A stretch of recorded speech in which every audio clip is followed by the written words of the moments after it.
Bonjour et bienvenue dans ce 8e épisode de Culture Sang et Or, l'émission hebdo qui débriefe les matchs du Racing et l'actualité du peuple sang et or. Alors aujourd'hui nous reviendrons sur ce match fou face au Stade de Reims, 4 partout. Nous verrons ce que l'on peut retenir de cette rencontre open bar. Nous ferons un point sur les acteurs qui ont brillé positivement et négativement lors de ce match. Alors vous le voyez, exceptionnellement, confinement oblige, nous réaliserons cette émission à distance, ici de cette manière, mais nous sommes toujours en direct, vous notez l'effort, et dès qu'on pourra, on reprendra un petit peu les habitudes de se retrouver réellement avec un invité. Mais là voilà, au moins on a estimé qu'il était important de continuer à être avec vous.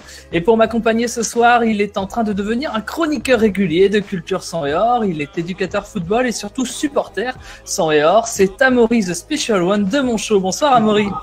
Salut Thomas, bonsoir à tous. Il est l'homme qui commente les matchs de notre RCL sur la plus grande radio de France, RTL. C'est Samuel Duhamel. Bonsoir Samuel. Salut Thomas, bonsoir à tous.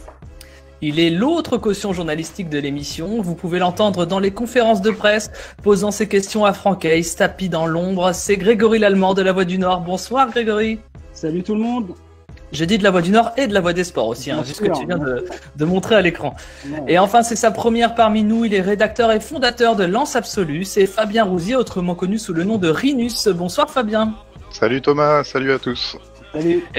Et voilà, toute cette équipe reviendra donc sur le match d'hier face au Stade de Reims. À la mi-temps, nous aurons droit au célèbre quiz Culture Sang et Or. Et enfin, en deuxième mi-temps, nous nous projetterons sur le prochain match du RCL face à Dijon. La lanterne rouge du championnat. On tentera même de faire un petit peu le travail de Francaise en imaginant quel pourrait être le 11 de départ face à Dijon.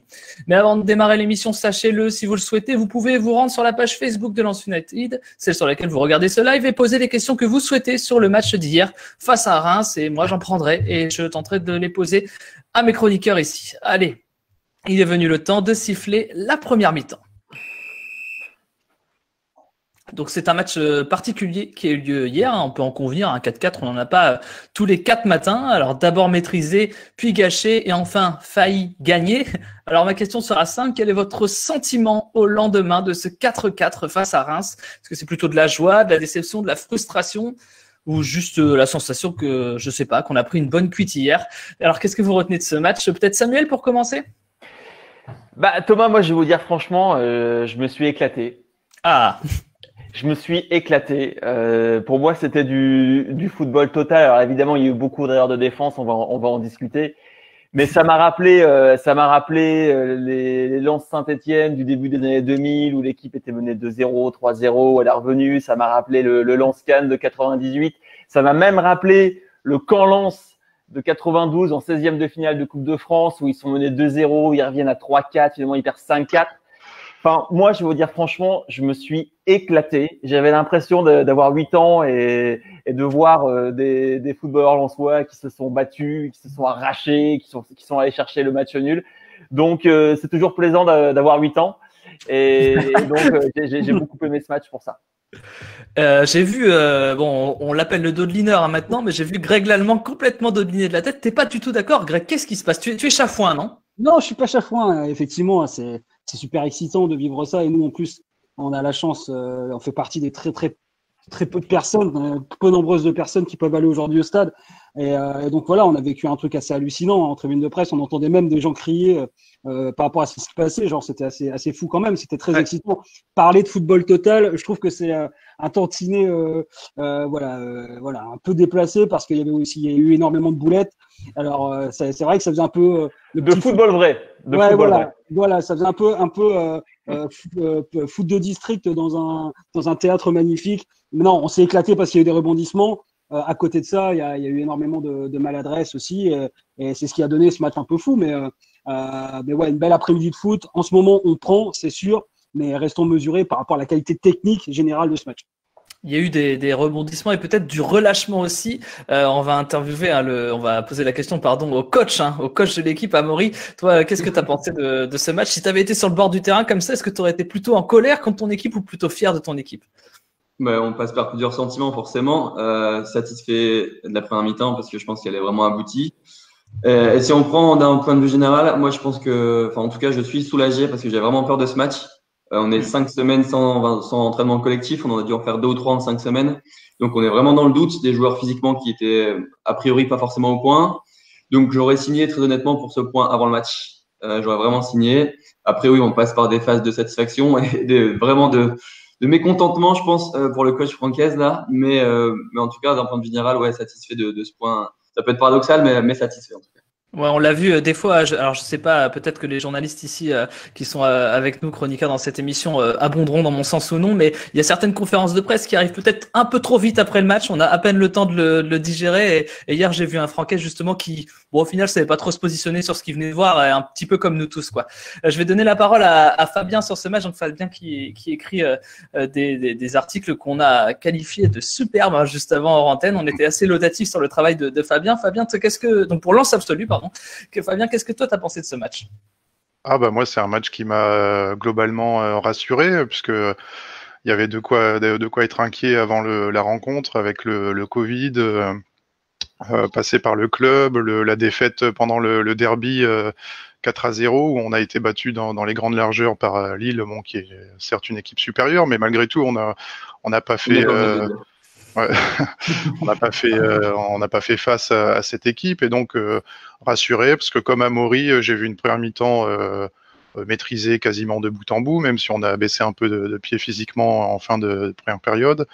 Et puis on a su revenir en fin de match de 4-2 à 4 partout et le fil rouge de cette rencontre, j'ai vu toujours des intentions de jeu côté lensois, c'est-à-dire les pistons sur les côtés ne cessent de proposer, que ce soit Silla, Boura et Klaus qui a fait un gros match selon moi côté droit.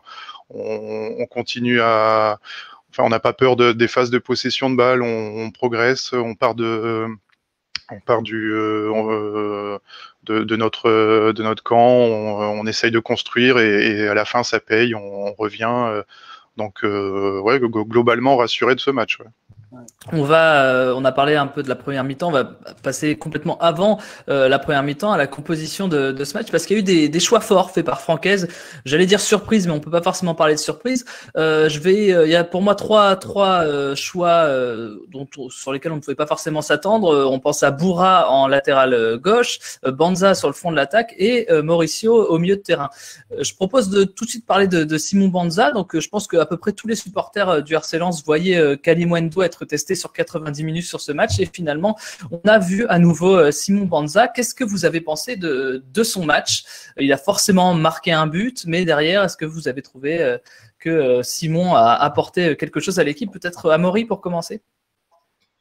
Ta question, elle est limite, elle est très orientée. Est-ce qu'il a apporté quelque chose au match? Un petit peu. Non, mais il a, avant le corner où on marque, il a déjà une situation sur le corner pas évidente où il est presque surpris de recevoir le ballon. Ouais. Donc là, on peut pas forcément lui jeter la pierre sur cette occasion-là. Mais après, c'est vrai qu'il est quand même, il a l'habitude d'aller au duel, de peser sur les défenses adverses. Et c'est ce côté-là qu'on retrouve un petit peu moins, je trouve, sur ce début de saison. Il va un peu moins au combat. Et c'est vrai qu'on peut qualifier sa prestation de quand même légère. On trouve, je vois une certaine nonchalance. Moi, je me souviens à l'époque quand on avait Mounir Chouillard au RC Lens, il y avait une nonchalance, mais derrière il nous faisait une roulette et je sais pas, un geste magnifique et il marquait un but. Là, on dirait que Simon Banza a baissé les bras. Alors, Greg, je te vois bouger de la tête encore. Est-ce que tu es d'accord avec moi? Non, moi j'ai trouvé. En fait, la vérité c'est que ce but il était attendu quand même. Ouais. Il peut déclencher pas mal de choses chez Simon Banza. C'est vrai que c'est compliqué pour lui parce que évidemment il sent qu'Ignatius Ganago a pris une vraie avance. D'ailleurs au départ, je rappelle que c'était plutôt l'idée du staff lensois, c'était d'associer Simon Banza et Ignatius Ganago. C'est Florian Sotoka qui a un peu bousculé tout ça avec sa capacité à multiplier les efforts. On l'a encore vu hier évidemment.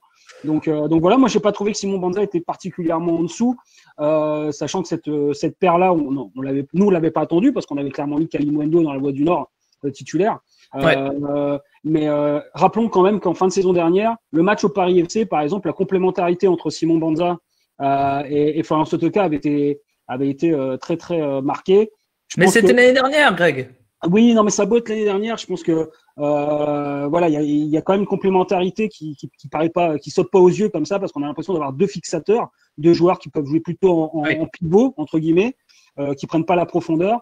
Et puis finalement, ils peuvent aussi peser sur les défenses. Et pourquoi peut-être hier Kalimuendo a trouvé lui un peu de vitesse sur un peu de place en fin de match. Et pourquoi Klaus avait encore tant de place pour centrer à la 93e ou 90e ou 93e minute. C'est peut-être aussi parce que les deux de devant, ils ont quand même fait des efforts. Effectivement, techniquement, c'est un peu faiblard parfois. Ouais. Mais peut-être que hier, ces deux buts, en tout cas arrachés, ils viennent aussi des efforts des uns et des autres. Oui, c'est une façon de voir les choses. Moi, je pense par exemple à une action caractéristique où à un moment Rajkovic a relâché le ballon suite à une frappe hors de la surface d'un Lensois et Banza n'était pas du tout à l'affût en train d'essayer de récupérer la balle comme pourrait le faire un Ganago. C'est aussi pour ça que je parlais d'une certaine nonchalance. Est-ce que quelqu'un veut rajouter quelque chose sur Simon Banza, Sam peut-être? Bah, écoute, moi je comprends tout à fait ce que tu dis, Thomas, sur Simon Banza. Alors, je suis très content qu'il ait marqué ce but, mais disons que c'est vrai que dans cette émission, y compris, on l'a déjà comparé à Sotoka. Mais en fait, moi, j'ai du mal à saisir en fait le style de jeu de Simon Banza. C'est-à-dire que j'aurais du mal à dire quel type d'attaquant il est. Alors, en Ligue 2 la saison dernière, c'était très facile. Voilà, on lui a mis l'étiquette de super sub. Il rentrait, il marquait et il était assez à droite devant le but. Mais cette saison en Ligue 1, je le sens quand même assez souvent dépassé. Alors, est-ce que c'est juste une question de confiance ou alors, en fait, tout simplement une question de style de joueur? C'est un jeune joueur, peut-être qu'il ne s'est pas encore véritablement découvert à 100%. Mais moi, j'ai besoin de comprendre, en fait, comment il joue, comment il s'adapte à la Ligue 1. Moi, il me semble que Flo Sotoka, quand Greg parle de fixateur, il est quand même beaucoup plus, guerrier dans l'âme, et il va au contact, et il va tacler, etc. J'ai pas ce sentiment avec Simon Banza, donc je pense que dans ces cas-là, il faut compenser en fait quelque part cette absence de générosité dans le combat par un surplus statistique quelque part. Pour l'instant, je le vois pas arriver, donc j'ai hâte de savoir ce qui va se passer. Fabien, peut-être pour conclure sur Simon Banza. Moi, ce que je vois dans la titularisation de Banza, c'est davantage une gestion d'effectifs, à mon avis, de la part de Francaise, c'est-à-dire que à Lille, Ganago était déjà absent. Il me semble que c'était Jean qui était titulaire avec Sotoka. On a vu que ça n'avait pas forcément réussi. Il est sorti dès la mi-temps d'ailleurs.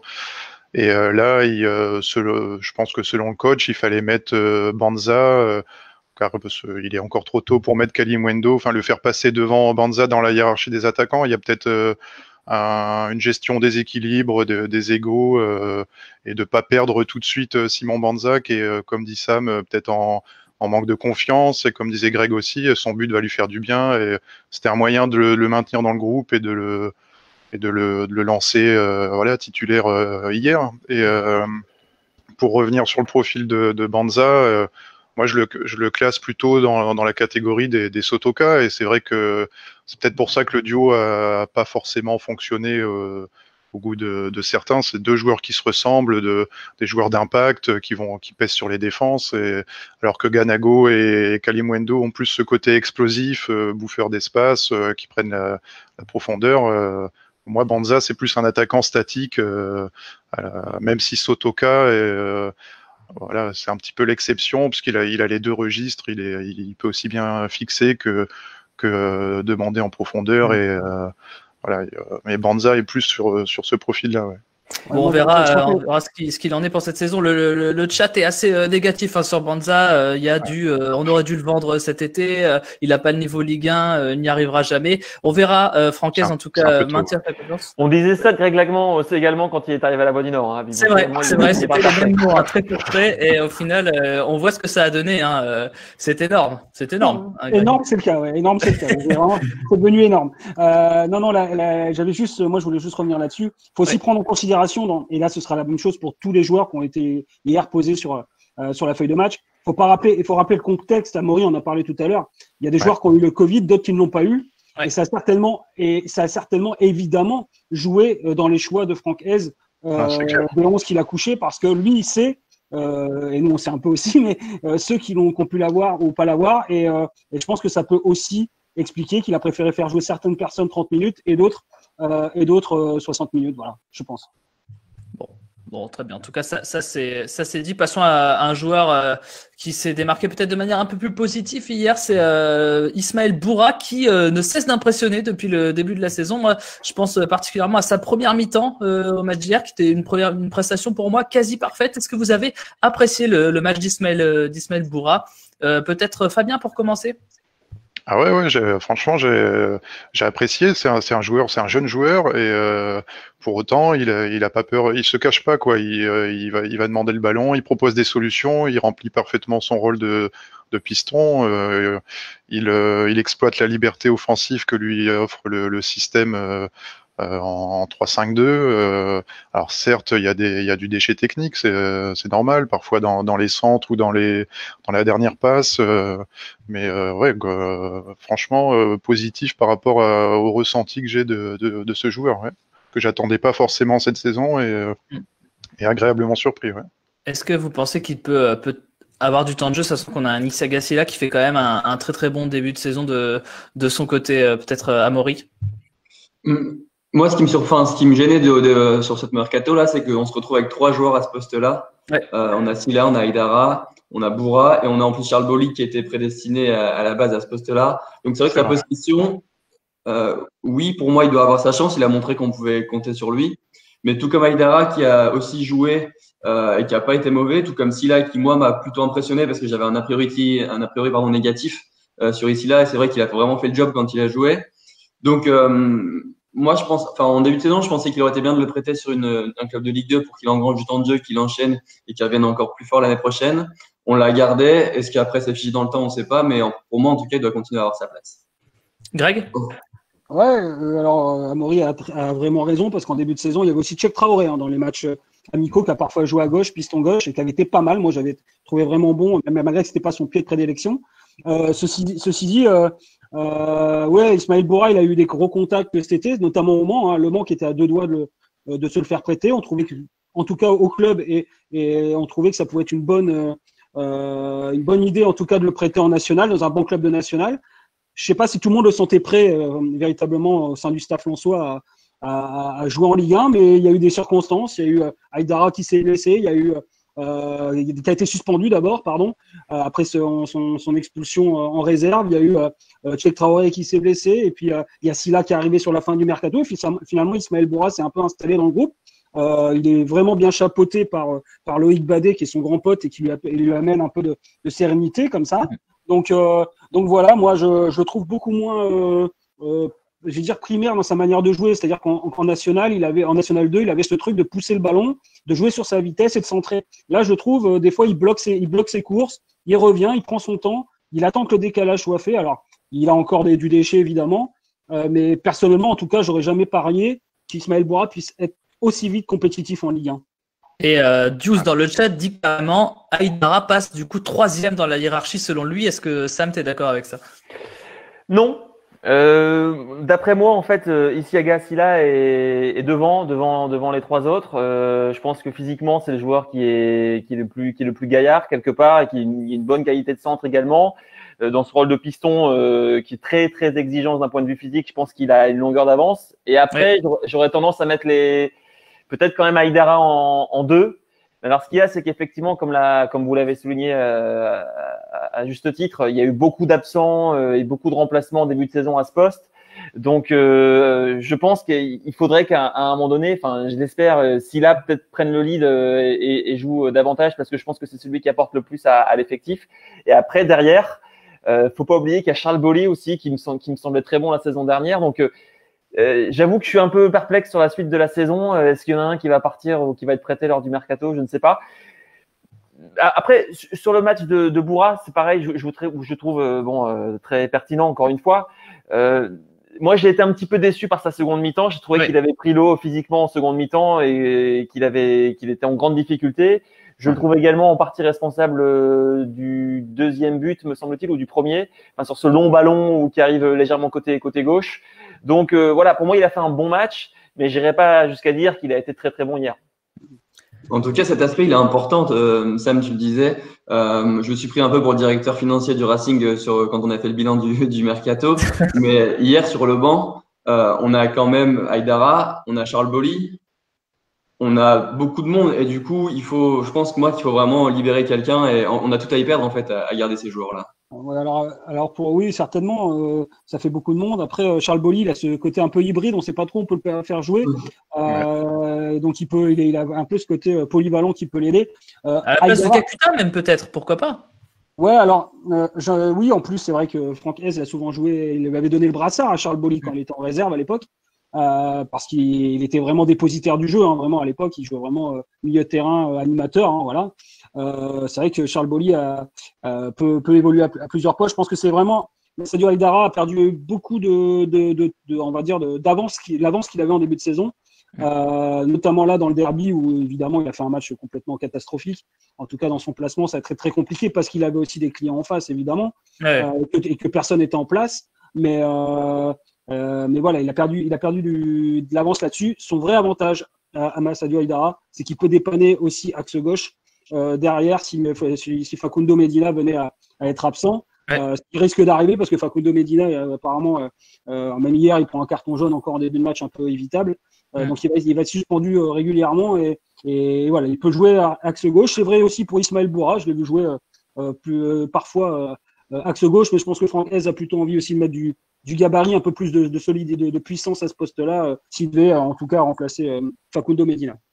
Donc ça permet de justifier peut-être de pourquoi on a autant de pistons gauche dans l'équipe. On va se recentrer vers le milieu de terrain avec la petite surprise du chef. Enfin la surprise, il fallait qu'on pense le fait que Yannick Kézak ne pouvait pas être aligné et c'est Tony Mauricio qui a pris cette place. Alors on a vu un Tony Mauricio plus bas que d'habitude. On le sait, il est plutôt même s'il a servi un petit peu dans le couloir l'année dernière, il est plutôt destiné à être derrière les attaquants. Et hier il a fait office de milieu, on va dire box to box, mais à profil un peu plus défensif que d'habitude. Est-ce que vous avez aimé sa prestation ? D'après les échos que j'ai entendus autour du RC Lens et dans la presse, c'est plutôt positif, Tony Mauricio. Est-ce que donc sa prestation vous a plu, Samuel, peut-être pour commencer ? Moi, j'ai beaucoup apprécié Tony Mauricio donc dans ce rôle de relayeur hier. Bon, déjà pour sa passe décisive, sa deuxième de la saison, la deuxième donc sur corner. Oui. Et puis après beaucoup d'activités. J'ai trouvé que défensivement, il était plutôt pas mal. Alors évidemment avec un déficit en termes de taille et de puissance par rapport à d'autres joueurs, mais qu'il avait bien compensé ce manque de puissance et de solidité. Et je trouvais qu'avec Cheikh Traoré et Gaël Kakuta, ça avait bien fonctionné. Donc pour moi, c'est vraiment une opportunité pour lui et pour l'équipe surtout de pouvoir continuer à avancer malgré les absences, celle de Cahuzac, celle de Fofana, etc. Donc assez intéressant. Et c'est sûr que quand on voit qu'il est remplacé par Fofana, qui a quand même globalement les dimensions d'une armoire Ikea, c'est sûr que là on voit bien la différence. Est-ce que toi, Greg, t'as aimé ce match de Tony Mauricio ? Moi, je vais laisser Amaury parce qu'il lève la main et moi je suis quelqu'un de poli. Ah, effectivement, t'as raison, Greg. Effectivement, moi j'ai les yeux sur le chat, j'ai les yeux un peu partout, j'ai du mal à voir. Donc Amaury, vas-y. Non, moi je voulais juste préciser que il a fait certes une bonne première mi-temps, mais on fait un premier quart d'heure à 72% de possession de balle, une première mi-temps à 62% de possession de balle. Donc oui, il a été intéressant, mais surtout parce que Reims a joué bloc bas et qu'il nous attendait. Donc on avait beaucoup de ballons. Donc forcément, il a été intéressant. Son côté créateur a été intéressant. En revanche, est-ce que ça peut être une solution à long terme ? Je suis pas sûr qu'on aura 72% de possession de possession de balle, à tous les matchs. Donc c'est pas forcément ce qu'on fait depuis le début. On est plutôt à une moyenne à 48, je crois. Donc attention, oui, il a fait une très bonne première mi-temps, mais on avait aussi les circonstances pour. Fabien, est-ce que tu rejoins Amaury sur son analyse ? Ouais, je rejoins Amaury. C'est vrai qu'on a vu qu'il avait eu du mal à rentrer dans le match aussi. Il a fait quelques fautes dans le premier quart d'heure qui lui a valu de prendre un carton assez tôt dans le match. Mais à part ça, il a fait du Mauricio, c'est-à-dire que dans la relation technique, il est présent. Il a créé on voit qu'il s'entend bien avec Kakuta techniquement. Il est toujours là pour demander le ballon, faire distribuer le jeu, les renversements. Il a une vision de jeu, donc, mais je le vois pas forcément à ce poste-là. C'est pas quelqu'un que je mettrais là dans ce milieu à 5. Il a profité des absences et ça reste pour moi la doublure de Kakuta. Voilà, je pense pas qu'il puisse postuler à davantage, en tout cas à ce poste de milieu de terrain où on a besoin vraiment de joueurs d'impact. D'ailleurs, le club a recruté Fofana à l'intersaison et a laissé partir Gilet justement par ce souci d'amener de l'impact au milieu. Voilà. Et ce qu'on peut peut-être dire sur Mauricio avant de laisser la parole à Greg là-dessus, c'est que c'est un peu une évidence, mais on a vu quand même un joueur qui avait un état d'esprit assez irréprochable dans sa manière d'aborder le fait qu'il était OK avec l'idée de changer de poste. Son comportement hier sur la pelouse, c'est quand même assez appréciable. Un joueur qui est destiné à jouer un rôle de remplaçant, de le voir avec autant une aussi bonne composition, quoi. N'est-ce pas, Greg? Ouais, ben voilà, tu m'as enlevé les mots de la bouche. Je pense que l'année dernière, il avait évidemment un rôle prépondérant. En tout cas, il était l'une des recrues phares pour la Ligue 2 avec Gaëtan Roubaille notamment. Et puis que il s'est passé ce qui s'est passé, c'est-à-dire que Gaël Kakuta est arrivé. Alors évidemment, humblement, je pense que Tony Mauricio a compris qu'il allait devoir peut-être évoluer dans un autre registre.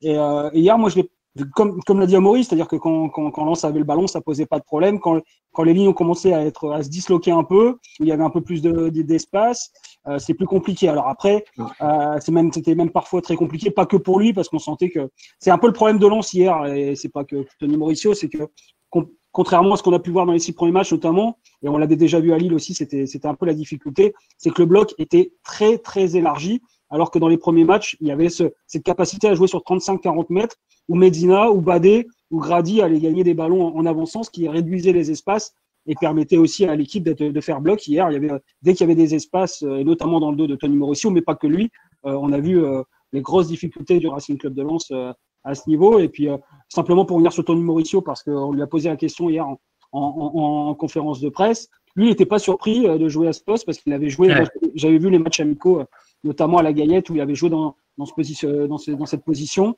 Et il n'avait pas l'air surpris plus que ça. Et je pense que vraiment, Kakuta l'a fait évidemment reculer dans la hiérarchie, c'est une évidence. Donc, je pense qu'il en a pris son parti. Voilà. Juste pour rebondir sur ce que dit Greg, alors évidemment, on en a déjà parlé dans cette émission, mais faut pas oublier qu'actuellement à Lens, il y a que trois milieux défensifs de métier. Donc, ça sous-entend forcément parce que, en plus, quand tu es milieu défensif, c'est là où tu prends les cartons jaunes, tu fais les efforts, tu es blessé, etc. Donc, ça sous-entend forcément qu'il y ait des joueurs qui changent de poste. Donc, on l'a vu avec Mauricio, on l'a vu un petit peu avec Pereira da Costa, mais on risque de le voir peut-être avec d'autres joueurs. Et voilà, pour quelqu'un qui dépanne, j'ai trouvé qu'il s'était vraiment bien débrouillé. Ouais, je voulais juste revenir justement sur ce poste de milieu défensif rapidement. C'est vrai que le départ de Manu Pérez, il pose question un peu quand même sur l'équilibre de l'équipe parce que ça peut vite, c'est un poste hyper important dans ce système évidemment, et il faudra évidemment toujours avoir des solutions. Et là, quand il y a 3 joueurs, ça va. Quand il y a un blessé, ça va vite être compliqué, notamment dans les solutions de remplacement en fin de match. On l'a vu à Lille où Tony Mauricio a dû rentrer lui aussi à ce poste-là parce qu'il y a Yannick Kahuta qui était averti depuis très longtemps, il risquait de prendre un deuxième carton jaune. Moi, je voudrais revenir sur l'accent portugais de Samuel Duhamel, c'est superbe. Donc, il a dit Pereira da Costa, pour ceux qui n'auraient pas... ceux qui n'auraient pas entendu. Ouais, effectivement, on parle de quelqu'un qui a fait la Coupe du Monde au Brésil, je crois, hein, Samuel. Oui, ben voilà. C'est pas n'importe qui. Alors, je vois que dans le chat, ça parle beaucoup de la défense. Alors, on va y venir. Il y a, moi, ce que j'ai appelé l'étonnante fébrilité Badé Medina et par moment le cas. Qu'est-ce que vous avez à dire là-dessus? Est-ce que vous arrivez à comprendre pourquoi on n'a pas retrouvé la même force, notamment du côté de Medina? Quand est-ce que Medina a perdu pied dans ce match, Fabien, selon toi? Ouais, c'est difficile à dire. J'ai envie de dire un petit peu comme l'ensemble de l'équipe au tout début de la deuxième mi-temps, où de manière assez incompréhensible, on n'est pas présent dans ce premier quart d'heure et Reims renverse la situation. Et je pense que psychologiquement, là, il y a quelque chose qui se renverse dans la tête des joueurs et particulièrement chez Medina. Et en plus, le but contre son camp, bon, c'est pas le même que le but contre son camp de Reims 2 minutes plus tôt, où là, le joueur de Reims est tout seul et on voit que c'est un mauvais geste technique et du coup, voilà, le ballon finit dans son but. Là, Medina, j'ai plus l'impression que c'est un contre, enfin un mauvais contre. C'est pas un geste intentionnel. Ouais. C'est plus un coup du sort qu'une erreur technique. Et du coup, ça joue un peu contre lui. Mais je note quand même que sur le dernier but, on récupère le ballon très bas et c'est Medina qui est au duel et qui intervient proprement sur l'attaquant rémois et qui relance derrière. Ouais. En tout cas, vu l'écran. Oui. Oui. Parce que moi, j'ai le sentiment qu'il y a une petite faute quand même d'où je suis sur cette récupération. C'est possible. Ouais. C'est possible. Mais excuse-moi, Fabien, je t'ai coupé, mais c'est vrai que sur Facundo Medina, en tout cas, moi, je vais dire qu'il est sorti de son match plus rapidement que ça parce que il prend des cartons un peu bêtes. À un moment, il prend ce carton d'entrée qui, je pense, l'handicap aussi dans sa manière de défendre. Encore une Mais fois. c'est très sévère, Greg, non? C'est très sévère. Non, mais c'est pas sévère parce que je trouve que c'est vraiment une faute inutile. Il a 2 joueurs en couverture. Il se fait prendre à 50 mètres de son but. Il l'attrape de manière très grossière. Alors en plus, voilà, il n'est pas très discret. Et ça arrive très très tôt dans le match. J'ai plus exactement la minute, mais ça arrive très vite. Et Facundo Medina, il a besoin d'aller au duel tout le temps parce que c'est comme ça qu'il se sent bien dans un match, je pense. Et là, je pense que en deuxième mi-temps, on a bien senti, il y avait des largesses, il y avait plein de choses. Je suis d'accord avec Fabien, par contre, sur le contre son camp, parce que s'il se jette pas, la passe au deuxième poteau, il y a but quand même, je pense, parce que C'est sûr. au but, je sais pas, mais en tout cas, il y a une énorme occasion de but pour les Rémois. Il se jette un peu à l'emporte-pièce, évidemment, il met ce but contre son camp, mais il n'est pas tout seul. Et on va parler de Loïc Badé après. Je trouve que vraiment, il y a eu des énormes problèmes de placement et de marquage hier en deuxième mi-temps. Ouais, c'est les trois. Je pense pas qu'il faille. Enfin, oui, Medina est vraiment passé au-dessus et en plus, il loupe une occasion en or où on cherche encore le ballon à Sangoël. Mais le problème, c'est les trois, quoi. Les trois, ils sont vraiment passés à côté. Loïc Badé, c'est la nonchalance qui nous a tant plu à un moment donné. Hier, ça a posé problème. Et comment on peut passer autant à côté sur le long ballon, je ne sais pas. En plus, Reims aime bien les longs ballons. Je crois qu'ils ont fait 21 ou 22 dégagements long ballon. Donc, les mecs aiment bien. Hein.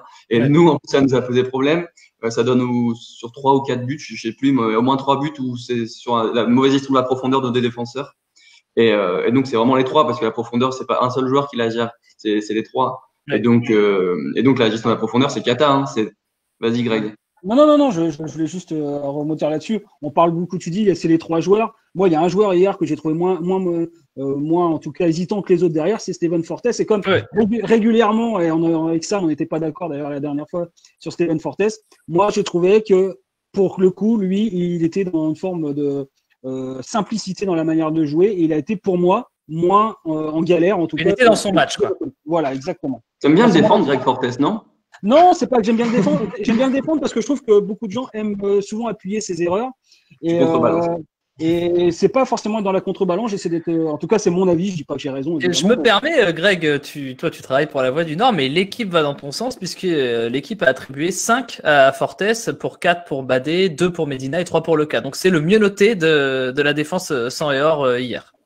Voilà. Je crois que sur le deuxième, il sort quand même un peu premier ou deuxième, je sais plus. Il sort à contre-temps sur le côté. Là, il est en retard. C'est pour ça que Medina rentre et ça nous coûte. Alors, c'est pas lui individuellement qui forcément coûte le but, mais il est quand même dans le process défaillant, quoi.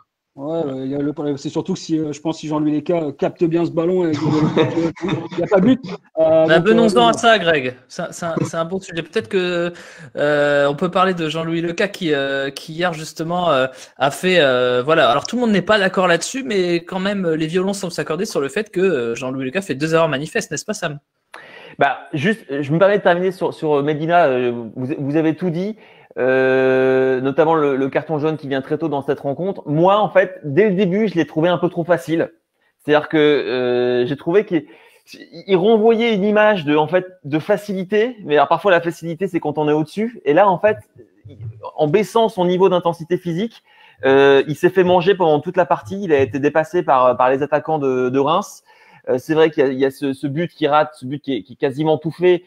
Après cette action absolument remarquable de Gaël Kakuta, donc c'est un vrai dommage d'avoir raté vendanger cette occasion-là. Et puis vraiment, il a été en dessous de tout. Donc moi, je comprends tout à fait la note de 2 sur 10. Et après, je vous laisse la parole par rapport à l'écart qui a été en dessous également hier, alors que je trouve qu'il a fait un super début de saison. Et je tiens à le rappeler parce que on entend déjà la rumeur vénézuélienne qui est en train de alors, monter. Je vais te dire, Sam, parce que dans le chat, ça réclame déjà du Farinet. Est-ce qu'on va pas alors, juste pour terminer sur le cas, après je vous laisse parler. Moi, je l'ai trouvé excellent depuis le début de saison. Simplement, et je fais le trait d'union par rapport à Facundo Medina, c'est là où pour moi l'impact Covid est super important. Faut pas oublier que, alors même vous allez me dire les gardiens de but, il y a pas des courses folles, etc. Mais c'est un poste qui réclame énormément de concentration et beaucoup d'influx et beaucoup de gestion du stress et des émotions. Comment il s'appelle? Les cas, il disait en début de saison, quand je courais en début de semaine, quand je courais 25 mètres, j'étais essoufflé. J'étais essoufflé. Donc physiquement, ils sont pas dans leur état optimal, loin de là. Donc tout ça pour expliquer pourquoi il y a eu des contre-performances en défense. En tout cas, pour les cas, ça me paraît évident. Ouais, c'est vrai que c'est important de le mentionner. On fera un petit point sur le retour du groupe après le Covid.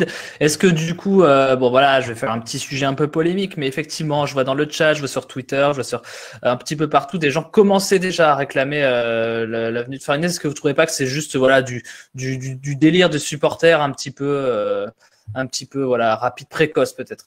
Je vois Greg qui. Vas-y Fabien. C'est l'attrait de la nouveauté, je pense. Farines, je pense que pas grand monde l'a vu jouer. Et moi, le premier, j'ai jamais vu un match entier de Farines. Et on est toujours, je pense, attiré par la nouveauté. Et là, le fait que le cas se loupe un petit peu sur ce match, certains peuvent penser que d'amener Farines dans les cages pourrait changer la donne, mais je pense que ça se gère pas comme ça. Le cas est numéro 1 et apporte bien plus que ses arrêts sur sa ligne au niveau du groupe, et le sortir bouleverserait complètement l'équilibre collectif que Franck Hez a mis en place depuis le début et de manière cohérente. Donc non, pour moi la question se pose pas du tout. On remet pas en question un gardien après une ou deux bourdes au sein d'un même match. Eh bien, je vais l'arrêter. La question, effectivement, c'est une bonne réponse. On va passer à l'entrée de Seko Fofana hier, qui, à titre personnel, j'ai trouvé très rassurant. On a déjà vu un joueur mettant beaucoup d'impact. Est-ce que vous, de votre côté, vous avez aimé cette entrée, peut-être Amaury, pour commencer? Ouais, comme tu dis, c'était rassurant. Il est au décalage sur Kalimundo, là, sur le but contre son camp. Il est à l'initiation aussi du 3e but ou du 4e, celui qui fait le décalage. Ouais. Moi, j'ai trouvé rassurant. Ça se voit qu'il manque de rythme. En même temps, il n'a pas joué depuis quand même pas mal de mois. Forcément, il manque. Le plan athlétique est défaillant, mais il a cette faculté à casser les lignes, à vraiment amener le ballon vers l'avant. Et pour moi, oui, c'est vraiment rassurant. Greg, tu me disais que tu le voyais régulièrement à l'entraînement et qu'il te faisait forte impression, Seko Fofana. Régulièrement, moins ces derniers temps parce qu'on a évidemment moins accès à la Gaillette, mais c'est vrai que le peu de fois où je l'ai vu accélérer, franchement, c'est hyper impressionnant. Peut-être que je me trompe, il y a évidemment eu des joueurs beaucoup aussi puissants entre deux, mais moi, depuis Marc Villiens-Faué, j'ai pas vu un mec capable de casser les lignes avec autant de puissance du côté du RC Lens. Donc, il est capable vraiment de pousser, d'y aller un peu. Moi, l'interrogation que j'avais par rapport à Seko Fofana, et c'est plus d'ordre tactique général, c'est par rapport à Yannick Cahuzac, on se rend pas compte de l'importance de Yannick Cahuzac depuis le début de saison du RC Lens, parce qu'il joue très simplement. Il se positionne toujours très bien, il est toujours dans les points chauds, mais de manière très efficace et très simple. C'est-à-dire qu'il va aller chercher Kakuta très rapidement en deux touches. Moi, évidemment que c'est Seko Fofana, quand vous prenez un joueur comme ça, il va vous apporter quelque chose.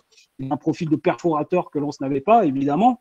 En revanche, attention de ne pas perturber cet équilibre-là, parce que s'il porte trop le ballon, est-ce qu'à un moment donné, il ne va pas venir un peu marcher sur les pieds de Gaël Kakuta? Est-ce qu'il ne va pas perdre un peu en fluidité? En tout cas, pour ce que j'ai vu hier, justement, je l'ai trouvé très simple. Et moi, ça m'a rassuré. Alors, est-ce que c'est parce que il n'est pas encore tout à fait rassuré lui-même de ce qu'il peut faire physiquement, mais par contre, dans les moments durs, il a pris le ballon, il a poussé, et il a joué vite dès qu'il avait une solution à droite, à gauche, notamment pour Jonathan Klaus. Et on a vu dans son attitude que il n'avait pas forcément envie d'être le sauveur, quoi. Il était dans le projet collectif, et on parle de quelqu'un qui avait joué que 27 minutes jusque-là. Il avait peut-être envie de briller.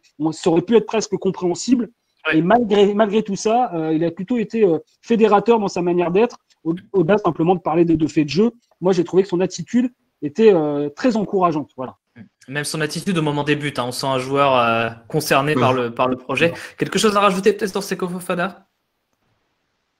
Ouais, Fofana, c'est la question qui peut se poser, c'est pas de sa présence sur le terrain. On s'imagine bien qu'il va intégrer le 11 titulaire très bientôt, mais c'est avec qui on l'associe, et là, est-ce que Doucouré serait le mieux placé, ou est-ce qu'un joueur comme Yannick Cahuzac qui va justement se positionner plus bas en position de milieu défensif pur pour permettre à Fofana justement de se projeter devant. Pour moi, la question est pas forcément tranchée entre Doucouré et Cahuzac.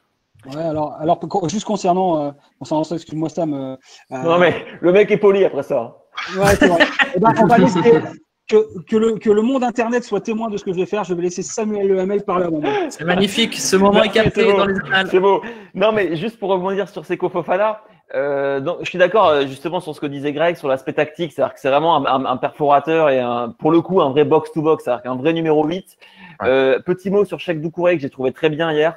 Excellent. Pour le coup, il a colmaté énormément de brèches en numéro 6, donc vraiment au milieu défensif.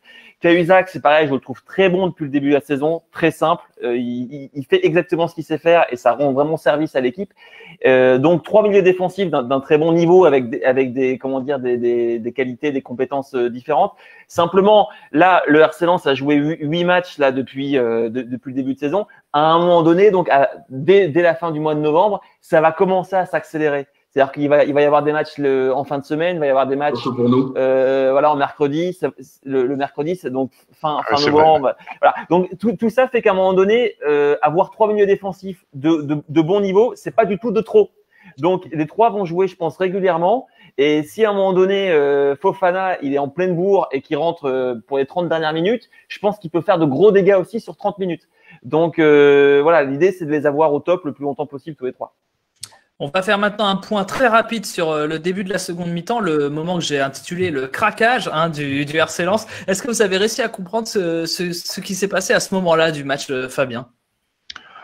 Dans une saison normale, je dirais non, mais c'est vrai qu'on est dans une saison un petit peu particulière et j'attribue ça, je pense, à un effet Covid et à un manque de concentration. On a eu du mal à revenir, à sortir des vestiaires et d'ailleurs Franck Hez en parlait en disant que la pandémie, enfin l'épidémie au sein du RC Lens avait notamment joué sur la concentration des joueurs qui n'avaient pas pu enchaîner les matchs et c'est vrai qu'une fois qu'on sort de la compétition, là c'est pas une petite coupure, 5 semaines, c'est très dur d'y revenir sur l'intégralité d'un match et à mon avis on est victime du Covid.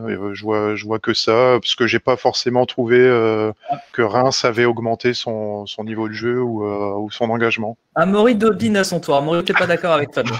Si, non, mais forcément, l'aspect athlétique est important. Mais pour moi, je vais réussir à trouver du positif là-dedans. Sur les 2 buts qu'on prend là, sur 8 minutes, c'est 2 fois où on va chercher très haut l'adversaire. On l'a fait depuis le début de saison. On a marqué des buts sur ces situations-là depuis le début de saison. Donc, on peut pas maintenant jeter la pierre et dire mais qu'est-ce qu'on foutait là-bas? On va chercher l'adversaire très haut systématiquement. Notamment, je repense au but contre le PSG. On va les chercher dans leur surface et on marque. Là, une nouvelle fois, c'est un long ballon de gardien. On va les chercher très haut. Donc, on prend le risque on s'expose. On a 1 pour 1 derrière. On va les chercher. Donc, quand ça marche, c'est très bien. On marque, on est content.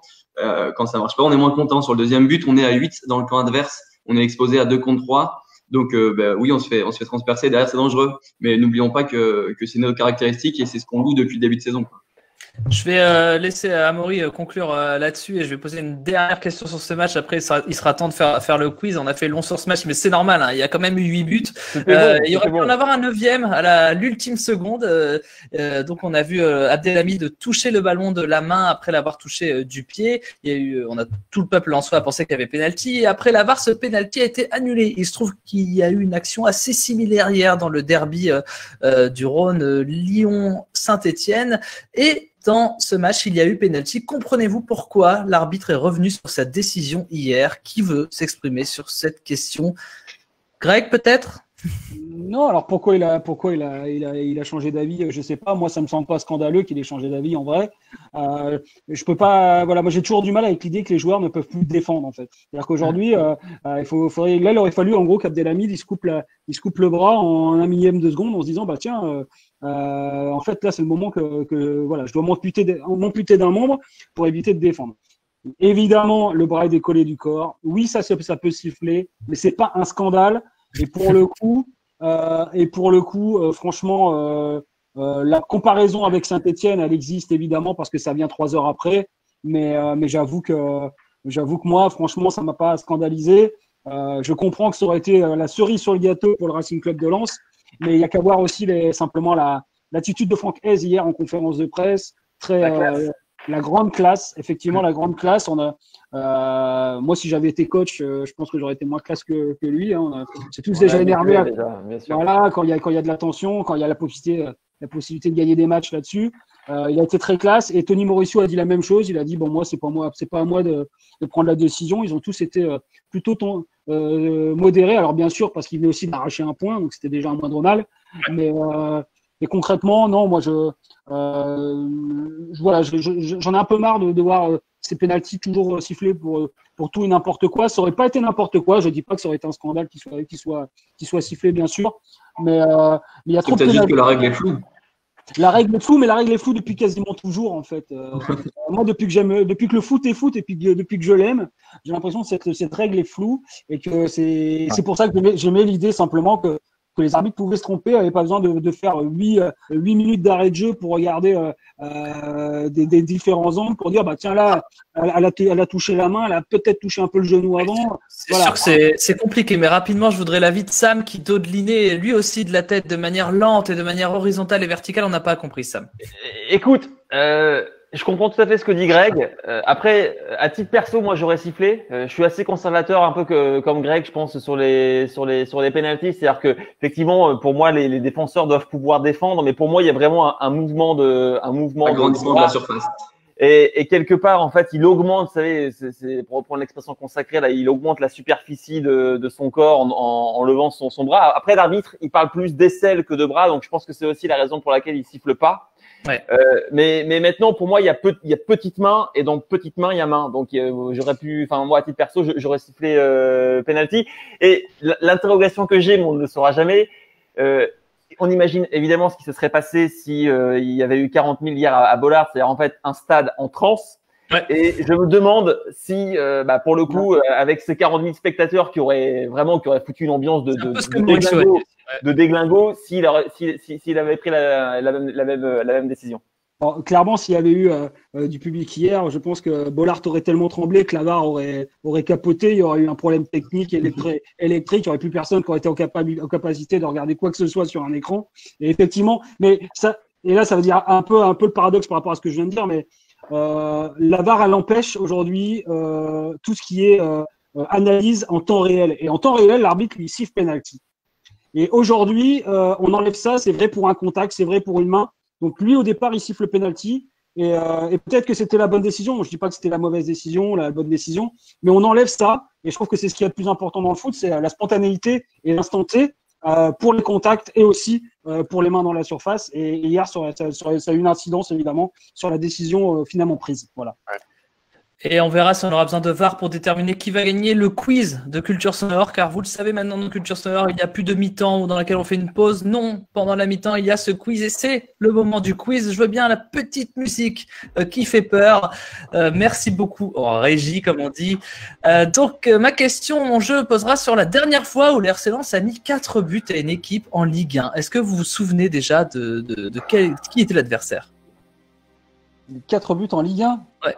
C'était pas en début de saison 2014-2015 un 4-2 face à Reims? Bah c'est Reims encore une fois, ouais. Les derniers à qui on avait mis, c'est balèze ça, Greg, d'avoir retrouvé notre place à Reims. Bon. Et donc je vais vous demander la composition de départ du RC Lens ce jour-là. Donc c'était effectivement la saison 2014-2015, la composition de départ en commençant par...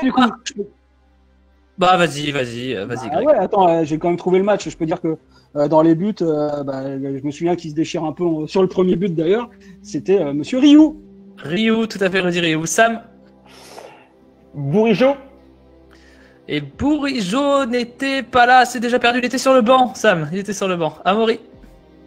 Le Moigne. Le Moigne était titulaire. Fabien. Koulibaly. Oui, Koulibaly qui a marqué d'ailleurs. Greg. Alors moi je vais dire Pierrick Valdivia. Et Valdivia était là. Amaury. Cantari. Cantari était là. Fabien. 2014-2015. Ah non, j'ai plus de nom qui me vient en tête, je sèche. Greg. Willan Cyprien, auteur d'un but extraordinaire. Cyprien, tout à fait, était là. Amaury. Landre. Et Landre, oui. Greg. Alors, Johan Tousgar. Tousgar, Amaury. C'est fort. J'avais Tousgar. Loïc Ball. Loïc Ball, ouais, Ludovic Ball, mais ça marche. Mais non, Loïc Ball, c'est son frère. Attends, il en manque un du coup. Hein. Il en manque 2. Il en manque 2. Oui, bien sûr, Dimitri Cavaret à droite. Alors celle-là, elle est impressionnante et il en reste un. Amaury pour faire égalité. Je l'avais Cavaret. Hein. Je l'avais Cavaret. Je le dis devant tout le monde. Je l'avais Cavaret. On n'a aucune preuve de ça. Tu me laisses 2 secondes. Non. Il en faut plus pour dire son nom en entier. Noël Janari. Eh oui, c'est une égalité. C'est bon ça. C'est une égalité. J'ai rien dit du tout. J'ai rien dit, Greg. Au moins, la spontanéité du quiz ne remet pas en question la distance. Oui, c'est vrai. Bravo, hein, c'était un quiz. Alors là, en termes de tension, effectivement, on en a eu. Est-ce qu'on en aura pour le prochain match face à Dijon, puisque c'est le moment de conclure cette émission. Il nous reste 10 minutes pour parler du prochain match. Donc, ce sera Lens face à la lanterne rouge du championnat, Dijon. Ma question sera simple. Dijon qui vient de changer de coach, qui a réussi à faire un match nul ce week-end, mais qui vient de changer de coach, qui n'a aucune victoire depuis le début de la saison. Est-ce qu'on n'est pas obligé, dans l'obligation de l'emporter face à Dijon? À votre avis, peut-être Fabien pour commencer, est-ce qu'on n'est pas obligé de l'emporter? Ah, obligé, je sais pas. Moi, c'est vrai que je vois plus le foot en termes de dynamique, donc de séquence de plusieurs matchs. Donc, si on gagne pas celui-là et qu'on gagne les 2 autres derrière, ça me dérangerait pas. Mais c'est vrai que Dijon, il y aura un contexte un petit peu, encore une fois, particulier, changement d'entraîneur. Et même si l'équipe n'a pas encore gagné de match depuis le début de saison, donc c'est un candidat clairement à la relégation. Il reste quand même sur 3 résultats nuls à domicile, donc on peut se dire qu'ils sont invaincus depuis 3 matchs chez eux et que ils sont plutôt sur une dynamique un peu plus positive qu'au début. Et donc pour moi, ce sera pas forcément facile. En plus, je parle sous le couvert de Greg. C'est pas un terrain qui nous réussit forcément, Dijon. Donc il me semble qu'on n'a jamais gagné là-bas. Non, on n'a jamais gagné là-bas. Effectivement, ça a été même une terre souvent de petites désillusions. Et la dernière fois, on s'en souvient tous, évidemment. Ah ouais, on s'en souvient tous. C'était dans les barrages, donc voilà. Ah, moi, ça me parle pas, je me souviens pas de ce match. Non, évidemment, je plaisante. Alors, vous m'avez perdu à l'image, mais ne vous étonnez pas, c'est pas grave. Je vais revenir, et puis c'est peut-être plus agréable comme ça finalement. Sam, est-ce que pour toi c'est victoire impérative? Absolument pas. Justement, le fait que Lens ait réussi un bon début de saison malgré tout, ça libère pas mal d'énergie négative et de mauvaise pression, etc. Donc l'idée c'est de faire ce que fait Franck Hez très bien depuis le début de la saison, c'est de jouer son jeu. Ouais. J'ai bon espoir qu'en fait le retard physique accumulé à cause de cette crise de Covid et ce manque de match, ça va être gommé. Et si je me dis si Lens joue son jeu, il y aura forcément des occasions, il y aura très probablement des buts. Et s'il y a très probablement des buts, il y aura peut-être une bonne surprise à la fin. Donc wait and see. Amaury? Je suis complètement d'accord avec ce que vient de dire Sam. On doit être fidèle à nos principes de jeu. On doit y aller pour jouer. On a la chance de pas du tout avoir le couteau sous la gorge et de se dire faut pas perdre. Je pense qu'un René Girard dirait il faut pas perdre là-bas. Un coach un peu à l'ancienne, à la française. Il faut vraiment se libérer, jouer, prendre des risques et mettre des buts, continuer. Alors certes, il faut régler ce problème. Là, on peut pas prendre 4 pions à chaque fois, mais continuer à aller de l'avant, continuer à vouloir la possession et aller de l'avant, c'est hyper important. Mais comme le disait aussi Fabien, on est surtout une série de 3 matchs qui est importante là. On reçoit ensuite Nantes et Angers avant de jouer Dijon, après avoir joué Dijon, donc ces 3 matchs-là sont importants. Et si on peut aller en chercher au moins 2 victoires, on continuera sur notre bonne série. Ouais, après, c'est jamais bon d'être la première équipe à perdre contre une autre qui n'a pas encore gagné. Donc c'est vrai que si on était les premiers à être défaits contre Dijon, peut-être que psychologiquement, on pourrait s'en trouver affaibli pour les 2 matchs suivants. Mais voilà, je m'avance. Chaque match qui passe nous rapproche de la victoire de Dijon, c'est ce qu'il faut se dire. C'est vrai aussi.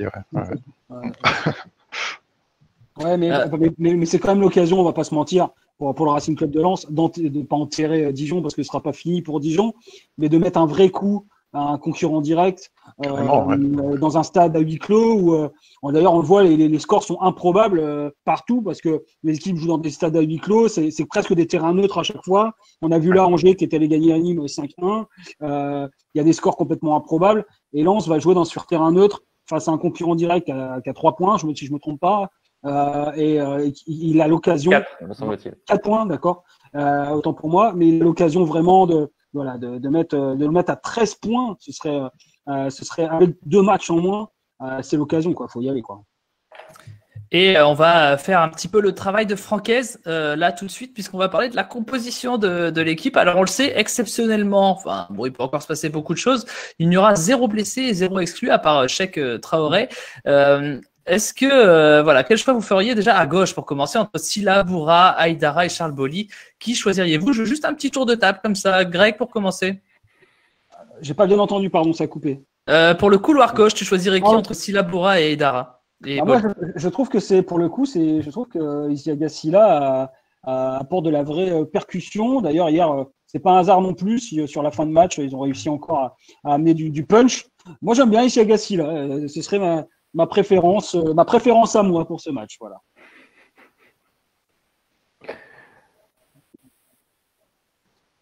Je me permets d'enchaîner. Isiaga Sylla pour moi aussi. Alors évidemment à 100% de leurs moyens physiques. Et ça c'est une information qu'on n'a pas. Mais disons que si les joueurs sont à 100%, je mettrais ma petite préférence à moi, c'est Isiaga Sylla. D'autant que je kiffe le joueur et j'apprécie beaucoup l'homme qui me fait vraiment rire. Ouais, il est génial. Il est génial, ce mec. Amaury. Ouais, je vais être d'accord. Sylla, je vois pas pourquoi on lui donnerait pas le poste. Il a vraiment fait le job tant qu'il était là. Il était vraiment surprenant, comme je disais tout à l'heure. Donc, continuons et espérons qu'il n'était pas sur un petit nuage et que c'était vraiment son rythme de croisière. Et Fabien? Ouais, pareil, Sylla, la même chose que mes compères. Et en plus, il amène son expérience et dans ce genre de match face à Dijon où il va falloir aussi être serein et jouer son jeu. C'est un joueur qui peut nous apporter pas mal, ouais. Et je garde Boura pour le match suivant. D'accord, on ferait tourner. Et plus épineux peut-être le milieu de terrain, donc Fofana, Doucouré ou Cahuzac. On l'a vu dans les différents sondages qui ont été faits auprès de la communauté 100 et or. Tout le monde veut voir du Fofana, Doucouré. Est-ce que c'est ton cas, Sam? Ça me fait mal au cœur de le dire, mais non. Dans l'absolu, en fait, oui, mais disons que j'aurais tendance à être très précautionneux et en fait à envoyer Fofana au front, une demi-heure ou 35 minutes avant la fin du match pour faire péter les lignes et marquer le 4e et le 5e but. Greg? Ouais, moi je pense vraiment que encore une fois, on sous-estime un peu ce qu'a fait Yannick Cahuzac depuis le début de saison. Je trouve qu'il était le point d'équilibre et je pense d'ailleurs que son carton qu'il a pris très vite dans le derby, pour une faute qui n'était pas vraiment flagrante, a vraiment handicapé le Racing, peut-être à un point où on se rend pas compte parce qu'il a pas pu, Lens n'a pas pu défendre comme il l'aurait voulu parce que Yannick Cahuzac prenait plus vraiment de risques dans les donc je pense que moi je partirais sur Yannick Cahuzac et Cheikh Doucouré parce que Cheikh Doucouré hier il a été notamment en première période au-delà de son impact physique très très juste sur le plan technique, très très juste, notamment cette capacité à amener des diagonales pour Jonathan Klaus ou d'autres. Mais il y a un vrai, il y a pas embouteillage parce que comme le disait Sam tout à l'heure, c'est important à ce poste d'avoir du monde. Mais Seko Fofana, il doit aussi prendre un peu de temps pour, je pense, avoir un match dans les jambes et il doit pas brûler les étapes non plus, même s'il y aura qu'un jour de plus. Je pense que c'est aussi quelqu'un qui peut amener un impact énorme, comme on l'a vu un peu par bribes hier en fin de match. Quand vous faites rentrer quelqu'un comme ça 30 ou 40 minutes, ça peut faire mal aux défenses aussi, quoi, parce qu'il peut percuter et perforer. Voilà. Est-ce que tu rejoins Greg, Amaury? Non. Moi, je pense que c'est l'heure pour Fofana. Le staff a été très précautionneux. On a pris le temps. On n'a pas brûlé les étapes. Là, il a 15 jours encore pour y aller. Donc, moi, je pense qu'il faut l'associer à Cheikh Doucouré, qui était très bon, comme on l'a dit. Mais ça y est, Seko, lâche-toi. Maintenant, t'es débarrassé, on espère, de tes pépins. Montre-nous qu'on a bien fait de mettre les 10 millions sur la table et montre-nous, quoi. Alors, pour ceux qui écoutent cette émission en podcast, vous pouvez, il se trouve qu'Amaury sur On l'espère a fait des guillemets avec ses doigts, sachez-le. Voilà. C'est pour, le podcast est disponible évidemment sur toutes les plateformes de podcast. Voilà, un petit peu de promo, ça fait jamais de mal. Et Fabien, toi, qui tu mettrais au milieu? Ah, moi, je vais rejoindre Amaury. Je pense que le moment est venu de lancer Fofana, qui certes manque de rythme, mais quoi de mieux que débuter un match pour engranger justement du rythme. Et je l'associerai à Cahuzac dans ce match de Dijon qui peut ressembler à un traquenard, et avec la même idée que Sylla, c'est d'amener de l'expérience, et Fofana, son apport d'impact dans ce genre de rencontre peut nous être largement profitable. Et Est-ce que Fofana va en sélection? Non, il n'y va pas. Il n'est pas sélectionné. Donc ça, c'est important. Il a 15 jours encore. Hein. Et il va jouer du coup probablement contre Anderlecht, puisqu'on a un match amical qui s'est programmé pendant cette trêve internationale, et il se trouve que Fofana fait partie des potentiels cadres qui sont encore bel et bien présents dans l'effectif sang et or.